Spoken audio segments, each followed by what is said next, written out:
नमस्कार। दोपहर समाचार में आपका स्वागत है।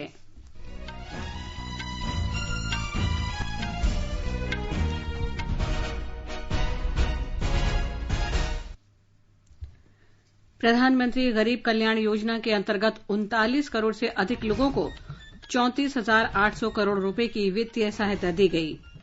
कर्नाटक ने किसानों, निर्माण कार्य में लगे मजदूरों, बुनकरों, ऑटो टैक्सी ड्राइवरों के लिए 1,610 करोड़ रुपए के पैकेज की घोषणा की। सरकार ने वित्तीय वर्ष 2018-19 की जीएसटी रिटर्न भरने की समय सीमा 30 सितंबर तक बढ़ाई। प्रधानमंत्री नरेंद्र मोदी ने कोविड-19 के उपचार के लिए वैक्सीन निर्माण, दवा की खोज, निदान और परीक्षण की मौजूदा स्थिति की समीक्षा की। और कोविड-19 से स्वस्थ होने वाले मरीजों की दर करीब 29% हुई।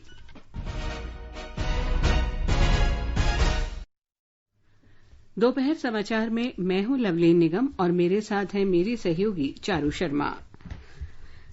प्रधानमंत्री गरीब कल्याण योजना के अंतर्गत अब तक करीब 39 करोड़ गरीब को 34,800 करोड़ रुपए वितरित किए जा चुके हैं। इस वर्ष मार्च में वित्त मंत्री निर्मला सीतारामन द्वारा घोषित इस कार्यक्रम के अंतर्गत महिलाओं, गरीब वरिष्ठ नागरिकों और किसानों को खाद्यान्न और नकद राशि दी जाती है। केंद्र और राज्य सरकारें लगातार इस कार्यक्रम की निगरानी कर रही हैं। हमारे संवाददाता ने बताया है कि जल्द से जल्द मदद पहुंचाने के लिए इस काम में डिजिटल तकनीक का उपयोग किया जा रहा है।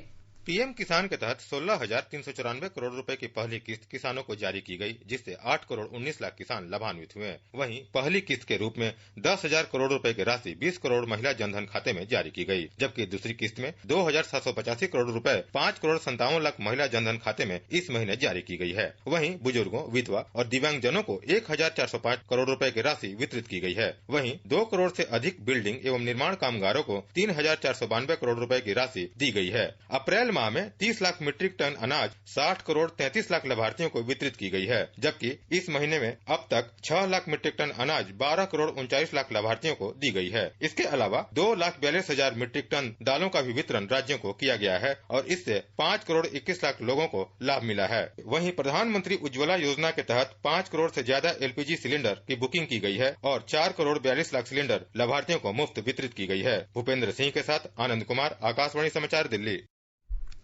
इसके अलावा कर्मचारी भविष्य निधि संगठन के करीब 9,60,000 सदस्यों ने अपने अपने खातों से करीब कुल 3,000 करोड़ रुपए की निकासी की। मनरेगा योजना के तहत करीब 6 करोड़ कार्य दिवसों का सृजन किया गया और राज्यों को इस मद में खर्च के लिए 21,032 करोड़ रुपए जारी किए गए। सार्वजनिक क्षेत्र के उपक्रम न्यू इंडिया एश्योरेंस कंपनी ने 22 लाख से ज्यादा स्वास्थ्य कर्मियों के लिए बीमा योजना शुरू की है। जम्मू में एक मजदूर के रूप में काम करने वाले रूपलाल ने विभिन्न योजनाओं के अंतर्गत लाभान्वित हुए हैं। उन्होंने कहा कि लॉकडाउन के दौरान भुगतान मिलने से उन्हें काफी मदद मिली है। मेरा नाम रूपलाल है, पल्ली डमोद से मैं रामन का रहने वाला, डिस्ट्रिक्ट रामन में है, मजदूरदार आदमी हूँ। मेरा लेबर कार्ड जो है वो बन चुका है, जो कि इसमें 1,000 रुपया लेबर खाते में आया है। तो एक जो किसान का है वो भी 2,000 रुपया आ चुका है कि हमें इस टाइम पे वो काम आए। मेरी तरफ से सरकार को शुक्रिया अदा करूंगा। सरकार ने कहा है कि लॉकडाउन शुरू होने के बाद से राज्यों और केंद्र शासित प्रदेशों को 137 लाख टन से अधिक खाद्यान्न की आपूर्ति की गई है। उपभोक्ता कार्य मंत्री रामविलास पासवान ने कहा कि लगभग 6 लाख टन अनाज पूर्वोत्तर राज्यों को पहुंचाया गया है। एक रिपोर्ट। लॉकडाउन के दौरान भारतीय खाद्य निगम ने खुला बाजार बिक्री योजना के माध्यम से 4,50,000 टन गेहूं और 5,61,000 टन चावल की बिक्री की है। राहत शिविर चलाने वाले गैर सरकारी संगठन और सामाजिक संस्थाएं इस योजना के तहत तय की गई दरों के माध्यम से भारतीय खाद्य निगम से सीधे गेहूं और चावल खरीद सकते हैं। इस योजना के तहत चावल 22 रुपए प्रति किलो और गेहूं 21 रुपए प्रति किलोग्राम की दर से दी जा रही है। प्रधानमंत्री गरीब कल्याण योजना के तहत अगले 3 महीनों के लिए कुल 104 लाख टन से अधिक चावल और 15 लाख टन से अधिक गेहूं की जरूरत होगी। इसमें से 59 लाख टन से अधिक चावल और 8 लाख टन से अधिक गेहूं विभिन्न राज्यों और केंद्र शासित प्रदेशों द्वारा उठाए गए हैं। दीपेंद्र कुमार, आकाशवाणी समाचार। कर्नाटक के मुख्यमंत्री बीएस येदियुरप्पा ने किसानों, निर्माण कार्यों में लगे मजदूरों, बुनकरों, ऑटो टैक्सी ड्राइवरों के लिए 1,610 करोड़ रुपए के पैकेज की घोषणा की। आज बेंगलुरु में इसकी घोषणा करते हुए उन्होंने कहा कि इन सभी लोगों को लॉकडाउन के कारण हुए नुकसान की भरपाई की जाएगी। फूल उत्पादकों को 25,000 रुपये प्रति हेक्टेयर दिया जाएगा। कपड़ा धोने वाले, नाई, निर्माण कार्य में लगे मजदूरों, ऑटो और टैक्सी ड्राइवरों को 5-5 हजार रुपये दिए जाएंगे। सूक्ष्म, लघु और मध्यम उद्योग को 2 महीने के तय शुल्क माफ किए जाएंगे। फल और सब्जी उत्पादकों की भरपाई की शीघ्र ही पैकेज की घोषणा की जाएगी। उन्होंने नए नाईकर सम्मान योजना की भी घोषणा की, जिसके अंतर्गत बुनकरों को 2,000 रुपये की वित्तीय सहायता दी जाएगी। हमारे संवाददाता ने बताया कि राज्य सरकार फंसे प्रवासी मजदूरों के कल्याण के लिए सभी प्रयास कर रही है। रेवेन्यू मंत्री आर अशोक जी ने जानकारी दी है कि मजदूरों को राज्य में ही रहने पर सरकार प्रयत्न कर रही है। उन्होंने बेंगलुरु में आज बताया कि बिहार से आए 6,000 मजदूर यही रहने पर मान गए हैं। उनको मुफ्त में रेशन पानी दिया जा रहा है और मेडिकल चेकअप की सुविधा प्रदान की गई है। आर अशोक जी ने यह भी बताया कि विदेश में फंसे 10,000 से ज्यादा लोग राज्य को वापस आने की मांग रखे हैं। इनमें से 6,100 लोगों को वापस लाने का और आने के बाद 14 दिन क्वारंटाइन में रखने का इंतजाम किया जा रहा है। आज राज्य में 19 नए कोविड-19 पॉजिटिव केस सामने आए हैं। सुधींद्र, आकाशवाणी समाचार, बेंगलुरु। ये समाचार आकाशवाणी से प्रसारित किए जा रहे हैं। ताजा समाचार जानने के लिए आप हमारे Twitter handle @AIR News Hindi को फॉलो कर सकते हैं। वस्तु और सेवा कर GST के लिए वार्षिक रिटर्न भरने की तिथि और आगे बढ़ा दी है। केंद्रीय प्रत्यक्ष कर और कस्टम बोर्ड ने वित्त वर्ष 2018 और 19 के लिए GST ऑडिट और वार्षिक रिटर्न भरने की तारीख 30 सितंबर 2020 कर दी है। सरकार ने 24 मार्च को या उससे पहले के सभी ई-वे बिल भरने की तिथि भी 31 मई तक बढ़ा दी है। पहले इनकी वैधता 20 मार्च से 15 अप्रैल के बीच समाप्त होनी थी। इस छूट से सड़क परिवहन के माध्यम से माल की निर्बाध आपूर्ति और आवाजाही हो सकेगी। प्रधानमंत्री नरेंद्र मोदी ने कोरोना के उपचार के लिए वैक्सीन, दवाओं की खोज, निदान और परीक्षण की दिशा में देश के प्रयासों की मौजूदा स्थिति की समीक्षा की है। एक आधिकारिक विज्ञप्ति के अनुसार 30 से अधिक भारतीय वैक्सीन विकास के विभिन्न चरण में हैं। औषधि विकास में 3 चरणों पर काम हो रहा है, जिसमें मौजूदा दवाओं का पुनः संयोजन, नई औषधि पर प्रयोगशाला परीक्षण और सामान्य वायरस रोधी गुणों की जांच के लिए पौध उत्पाद और तत्वों का परीक्षण शामिल है। बैठक के दौरान प्रधानमंत्री मोदी ने शोध कार्य, उद्योग और सरकार के समन्वित प्रयासों से कुशल नियामक प्रक्रिया पर विचार किया। प्रधानमंत्री ने कहा कि औषध अनुसंधान के लिए जिस नवाचारी ढंग से भारतीय वैज्ञानिक और उद्योग साथ आए हैं, वो सराहनीय है। भारतीय आयुर्विज्ञान अनुसंधान परिषद ICMR ने कहा कि देश के विभिन्न सरकारी और निजी जांच केंद्रों में अब तक कोविड-19 के 12,76,781 नमूनों की जांच की गई है।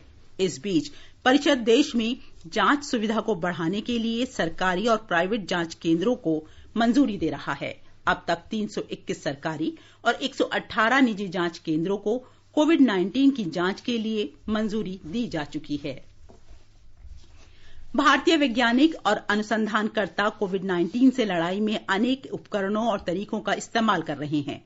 हैदराबाद स्थित centre for cellular and molecular biology CCMB ऐसी प्रयोगशालाओं में से एक है जो कोविड-19 की जांच कर रहा है। आकाशवाणी समाचार के साथ विशेष बातचीत में इस प्रयोगशाला के निदेशक डॉक्टर राकेश मिश्रा ने बताया कि CCMB देश में अकेली ऐसी प्रयोगशाला है जो नमूनों की पूलिंग कर रही है।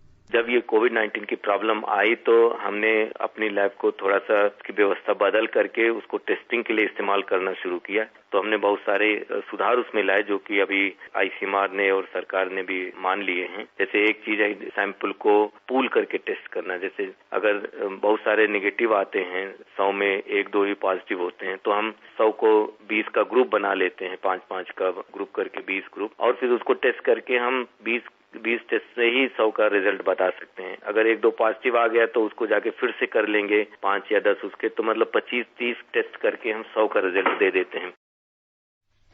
केंद्र ने पश्चिम बंगाल सरकार को फिर निर्देश दिया है कि वो बिना किसी देरी के भारत बांग्लादेश सीमाओं से वाहनों के आवागमन की अनुमति दे। राज्य सरकार को इस संबंध में अनुपालन रिपोर्ट भी प्रस्तुत करने को कहा गया है।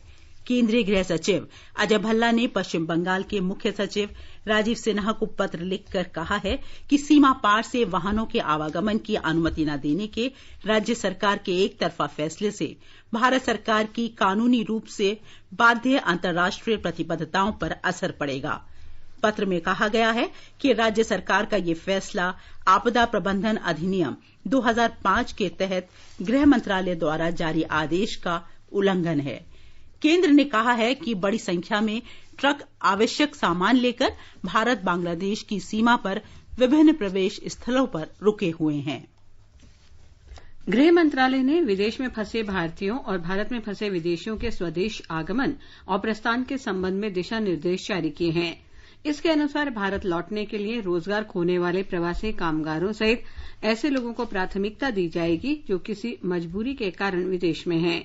वीजा की अवधि समाप्त हो जाने से प्रभावित लोगों, तुरंत इलाज की आवश्यकता वालों, गर्भवती महिलाओं और बुजुर्गों को भी प्राथमिकता दी जाएगी। यात्रियों का यात्रा खर्च स्वयं वहन करना होगा। केवल संक्रमण मुक्त लोगों को ही यात्रा की अनुमति होगी और गंतव्य पर सभी यात्रियों को कम से कम 14 दिन के क्वारंटीन केंद्र में रखा जाएगा। इसके बाद जांच में नेगेटिव पाए जाने पर ही यात्रियों को घर जाने की अनुमति दी जाएगी। सभी यात्रियों को आरोग्य सेतु ऐप पर भी पंजीकरण कराना होगा। विदेशों में फंसे भारतीयों को स्वदेश लाने के लिए नौसेना ने समुद्र सेतु अभियान शुरू किया है। इस प्रयोजन से नौसेना के जहाज जलाश्व और मगर को माले भेजा गया है ताकि शुक्रवार से मालदीव से लोगों को निकालने का काम शुरू हो सके। इसके लिए मालदीव में भारतीय दूतावास ऐसे भारतीय नागरिकों की सूची तैयार कर रहा है जिन्हें जांच के बाद जहाज से लौटने की अनुमति दी जाएगी। पहली खेप में 1000 लोगों को मालदीव से वापस लाने की योजना है। सरकार विदेशों में फंसे भारतीयों को वापस लाने के लिए 64 उड़ानों का संचालन करेगी। नागरिक उड्डयन मंत्री हरदीप सिंह पुरी ने कहा कि इन उड़ानों का संचालन 7 से 13 मई तक किया जाएगा। उन्होंने कहा कि इनमें संयुक्त अरब अमारात से 10, कतर से 2, सऊदी अरब से 5, ब्रिटेन से 7, सिंगापुर से 5, अमेरिका से 7 और ओमान से 2 उड़ान शामिल हैं। Total number of flights that will be operated during the first week to 64. Operation of these 64 flights has become possible only because we have received the full cooperation of the state governments. Himachal Pradesh में श्रमिकों के कल्याण कार्यक्रमों की जांच श्रम रोजगार विभाग के क्षेत्रीय अधिकारी निरंतर कर रहे हैं। हमारे संवाददाता ने बताया है कि मजदूरों के भुगतान न होने की शिकायतों को गंभीरता से लिया गया है। गोवा सरकार ऑनलाइन पंजीकरण कराने वाले प्रवासी मजदूरों की वापसी की व्यवस्था कर रही है। उनकी वापसी के लिए ट्रांजिट पास इस शुक्रवार को जारी किए जाएंगे। राज्य सरकार ने गोवा में फंसे और अपने गृह राज्य जाने के इच्छुक मजदूरों की वापसी का काम 2 जिला कलेक्टरों को सौंपा है। मुख्यमंत्री सावंत ने प्रवासियों से राज्य में ही रहने का फिर से आग्रह किया है क्योंकि आर्थिक गतिविधियां शुरू हो गई हैं। दिल्ली सरकार ने कोविड-19 महामारी के कारण लॉकडाउन में फंसे लोगों की जांच और आवागमन के लिए मानक संचालन प्रक्रिया जारी की है। संचालन प्रक्रिया के अनुसार जिन व्यक्तियों में कोरोना के लक्षण नहीं पाए गए हैं उन्हें दिल्ली से बाहर जाने की अनुमति होगी। दिल्ली में आने वाले लोगों की जांच की जाएगी और उनमें कोरोना के लक्षण न पाए जाने के बाद उन्हें प्रवेश दिया जाएगा। आगे बढ़ने से पहले मुख्य समाचारों पर एक नजर। प्रधानमंत्री गरीब कल्याण योजना के अंतर्गत 39 करोड़ से अधिक लोगों को 34,800 करोड़ रुपए की वित्तीय सहायता दी गई। कर्नाटक ने किसानों, निर्माण कार्य में लगे मजदूरों, बुनकरों, ऑटो टैक्सी ड्राइवरों के लिए 1,610 करोड़ रुपए के पैकेज की घोषणा की। सरकार ने वित्तीय वर्ष 2018-19 की जीएसटी रिटर्न भरने की समय सीमा 30 सितंबर तक बढ़ाई। प्रधानमंत्री नरेंद्र मोदी ने कोविड-19 के उपचार के लिए वैक्सीन निर्माण, दवा की खोज, निदान और परीक्षण की मौजूदा स्थिति की समीक्षा की और कोविड-19 से ठीक होने वाले मरीजों की दर करीब 29% हुई। देश भर में कोविड-19 के स्वस्थ होने वालों की दर लगभग 29% हो गई है। स्वास्थ्य और परिवार कल्याण मंत्रालय ने कहा कि 14,183 लोग स्वस्थ हो गए हैं। पिछले 24 घंटों के दौरान कोरोना के 2,958 और मामले आने के साथ ये संख्या 39,391 हो गई है और 126 लोगों की मौत की पुष्टि के साथ ही ये संख्या 1,694 हो गई है। मंत्रालय के एक अधिकारी ने बताया कि पूर्णबंदी के सकारात्मक परिणाम मिले हैं। उन्होंने कहा कि संक्रमित लोगों के बारे में समय से जानकारी उपलब्ध कराना और ऐसे मामलों का प्रबंधन बहुत महत्वपूर्ण है। सरकार को कुछ राज्यों में इस तरह की विसंगतियों का पता चला और इसे दूर किया गया। उन्होंने कहा कि प्रत्येक नागरिक को भी अपनी सामाजिक जिम्मेदारी समझते हुए संक्रमण प्रसार की कड़ी को तोड़ने में योगदान देना चाहिए और सभी सतर्कता उपायों का पालन करना चाहिए। गृह मंत्रालय के अधिकारी ने कहा कि कार्यस्थलों में पर्याप्त मात्रा में थर्मल स्क्रीनिंग, मास्क, सैनिटाइजर और हैंड वॉश सुनिश्चित किए जाने चाहिए। अधिकारी ने बताया कि विवाह संबंधी समारोह में 50 से अधिक लोगों को सम्मिलित नहीं होना चाहिए। अंतिम संस्कार में 20 से अधिक लोगों को नहीं जाना चाहिए। महाराष्ट्र में नागपुर औद्योगिक क्षेत्र की 90 औद्योगिक इकाइयों ने काम करना शुरू कर दिया है। राज्य में 841 नए मामलों को मिलाकर कोविड-19 से संक्रमितों की संख्या बढ़कर 15,525 हो गई है। मृतकों में भी 34 का इजाफा हुआ है और उनकी कुल संख्या 617 हो गई है। हमारे संवाददाता ने बताया है कि मुंबई में कल 387 नए मामलों का पता चला था और वो अब भी हॉटस्पॉट बनी हुई है।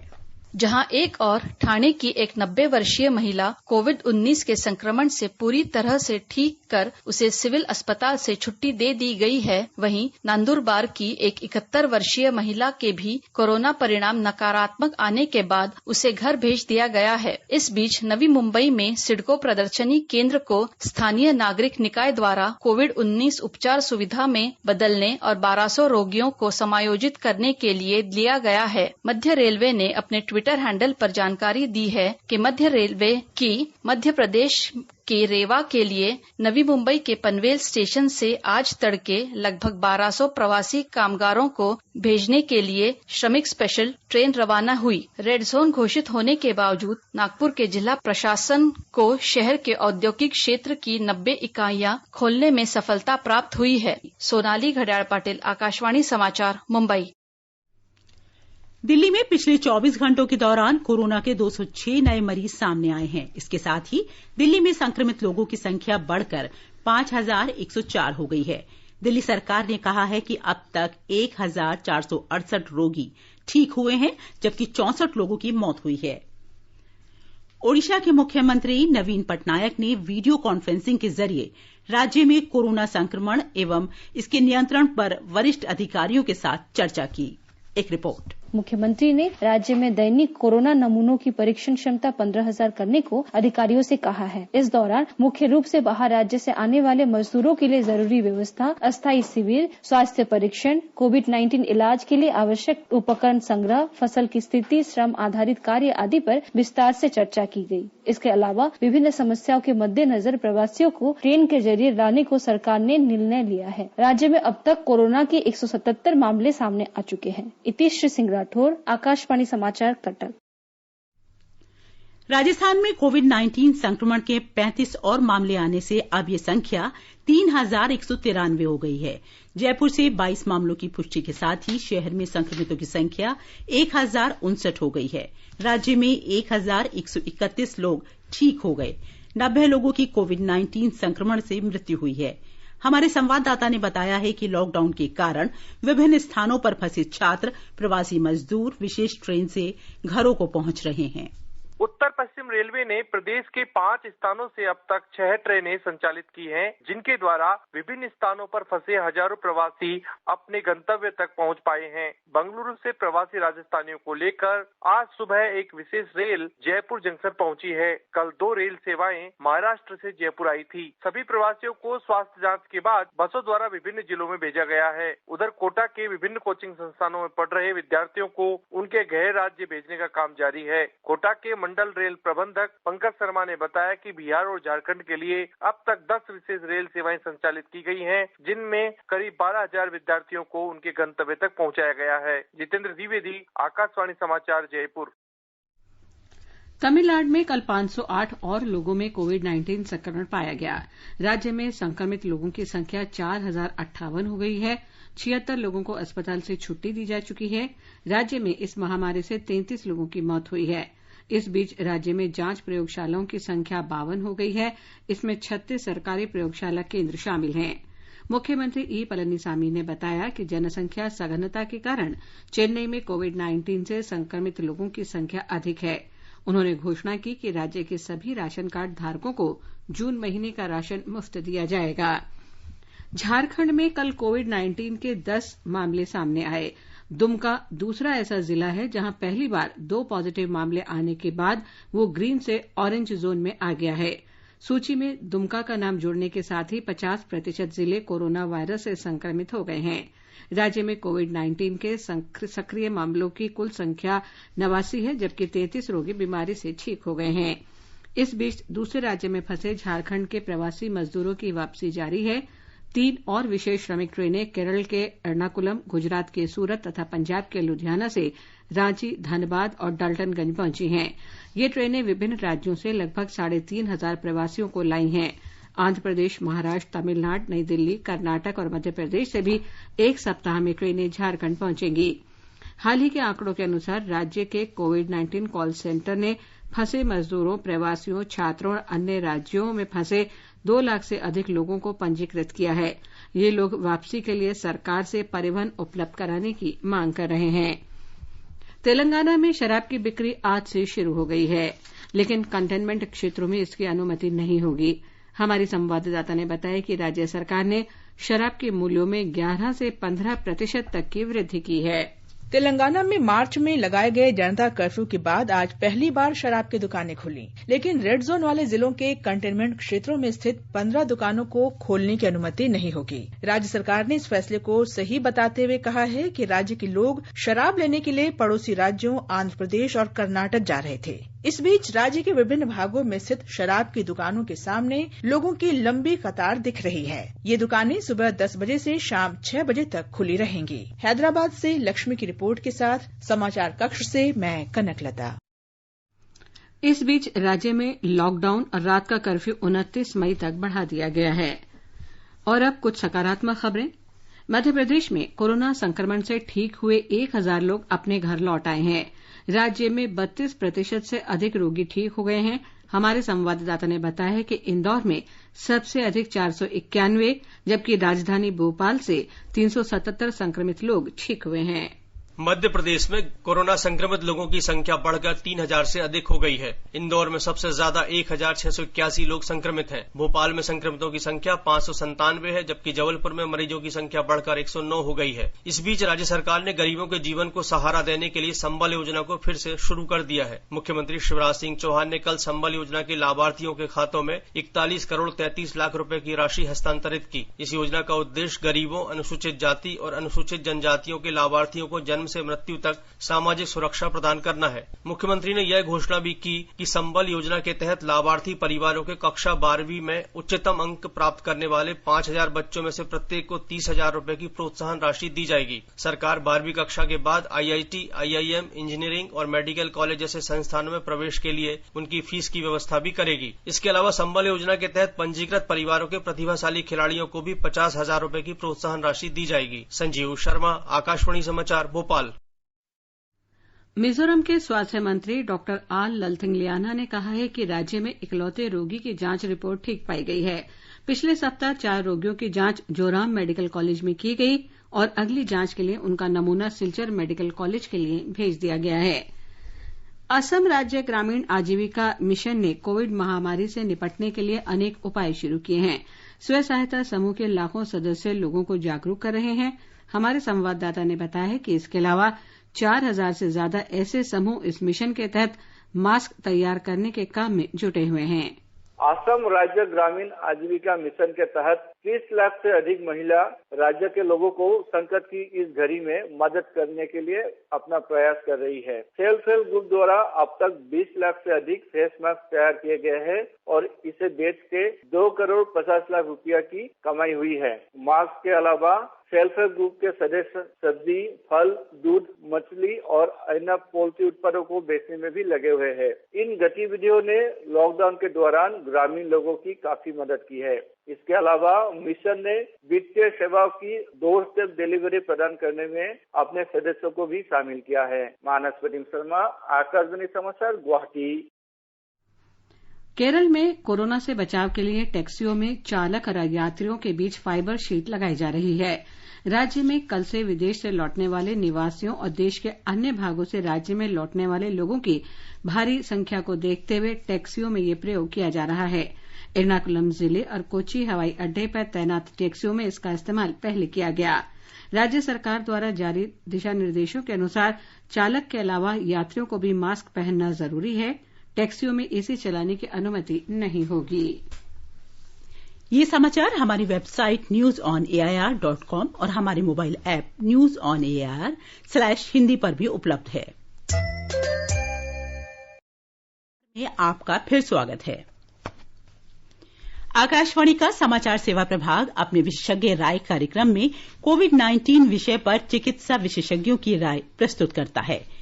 नई दिल्ली स्थित अखिल भारतीय आयुर्विज्ञान संस्थान की डॉक्टर राकेश गर्ग ने कहा कि कोविड-19 के संक्रमण की रोकथाम के लिए जन सहयोग की भूमिका महत्वपूर्ण है। कोविड-19 जो हमारा फैल रहा है वो पॉजिटिव पेशेंट से दूसरे पॉजिटिव पेशेंट्स को जब हम कांटेक्ट रहते हैं, जब हम सोशल डिस्टेंसिंग नहीं कर रहे हैं, तो अगर हम इसको देखें कि हमारे फ्यूचर में ये कैसे स्प्रेड होने वाला है, तो वो बिल्कुल उस पर डिपेंड करेगा कि हमारा लॉकडाउन कैसा रहता है, सोशल आइसोलेशन कैसा रहता है, सोशल डिस्टेंसिंग कैसा रहता है। तो हमारा जो हम बात कर रहे हैं ना कि जो पीक आएगा, जो एक number of surge of cases आएगा, वो एक फ्लैट हो सकता है। फ्लैट कहने का मतलब कि नंबर ऑफ केसेस बहुत कम हो जाएंगे अगर ये सारे जो हम प्रिकॉशंस हैं इसको पूरी तरह से पूर्णतः हम सभी लोग उसमें सहयोग करें और उसको माने। दिल्ली के गोविंद वल्लभ पंत अस्पताल के डॉक्टर संजय पांडे ने कहा कि कोरोना के सांस में तकलीफ, छींक और कफ प्रमुख लक्षण हैं। आम फ्लू और कोरोना वायरस और दोनों के सिम्टम मिलते जुलते हैं, जैसे खांसी आना, बुखार होना, नाक बहना। और कोरोना वायरस के 10 से 15% पेशेंट ऐसे हैं जिनमें कई बार सांस की दिक्कत हो जाती है, लेकिन इनकी संख्या कम है, 10 से 15%। और कुछ पेशेंट ऐसे हैं जैसे इनको पहले से हाइपरटेंशन है, डायबिटीज है या वो कोई और इम्यूनोसप्रेसेंट ड्रग ले रहे हैं, उस कंडीशन में कोरोना वायरस थोड़ा सीरियस होता है। विभिन्न मंचों से फैलाई जा रही फर्जी खबरों पर अंकुश लगाने के लिए हम तथ्यों की जांच कर भ्रांतियों को दूर करने का प्रयास करते हैं। सरकार ने विदेशों में फंसे भारतीयों के लिए स्वदेश वापसी उड़ान गूगल फॉर्म जारी करने की खबरों का खंडन किया है। सरकार ने इस गूगल फॉर्म से लिंक व्हाट्सएप संदेश को फर्जी बताया है। पत्र सूचना कार्यालय ने एक ट्वीट में स्पष्ट किया कि भारत सरकार ने इस प्रकार का कोई फॉर्म जारी नहीं किया। लोगों को इस लिंक पर क्लिक न करने की सलाह दी गई है और दूतावास की आधिकारिक वेबसाइट के जरिए ही पंजीकरण कराने को कहा था। सरकार ने कहा है कि आरोग्य सेतु ऐप में कोई डाटा या सुरक्षा उल्लंघन का मामला नहीं पाया गया है। एक एथिकल हैकर द्वारा ऐप में संभावित सुरक्षा मुद्दे को लेकर चिंता जताए जाने के बाद सरकार का यह स्पष्टीकरण आया है। ये एक सरकारी मोबाइल ऐप है जो कोविड-19 से संक्रमित व्यक्ति का पता लगाकर ऐप का इस्तेमाल कर रहे व्यक्ति को जानकारी देता है ताकि वायरस को फैलने से रोका जा सके। हैकर के दावे को खारिज करते हुए सरकार ने कहा है कि वो ये साबित नहीं कर सका है कि किसी उपयोगकर्ता की कोई भी निजी जानकारी खतरे में है। सरकार ने आगे कहा कि वो लगातार इस ऐप की जांच कर रही है और इसे अपडेट भी कर रही है। इस बीच इजरायल से एक अच्छी खबर आई है। इजरायल के रक्षा मंत्री नफ्ताली बेनेट ने इस बात की पुष्टि की है कि उनके देश की एक प्रयोगशाला ने कोविड-19 की एंटीबॉडी बेस्ड वैक्सीन तैयार कर ली है। पिछले महीने इस प्रयोगशाला ने इस वैक्सीन का परीक्षण शुरू किया था। बेनेट ने इस वैक्सीन को एक बड़ी सफलता बताया है। देश के दक्षिणी शहर येरूहाम में इस वैक्सीन की फैक्ट्री लगाने की तैयारी की जा रही है। इस काम में एक अंतर्राष्ट्रीय दवा कंपनी की भी मदद ली जाएगी।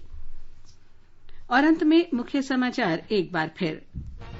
प्रधानमंत्री गरीब कल्याण योजना के अंतर्गत 39 करोड़ से अधिक लोगों को 34,800 करोड़ रुपए की वित्तीय सहायता दी गई। कर्नाटक ने किसानों, निर्माण कार्यों में लगे मजदूरों, बुनकरों, ऑटो टैक्सी ड्राइवरों के लिए 1,610 करोड़ रुपए के पैकेज की घोषणा की।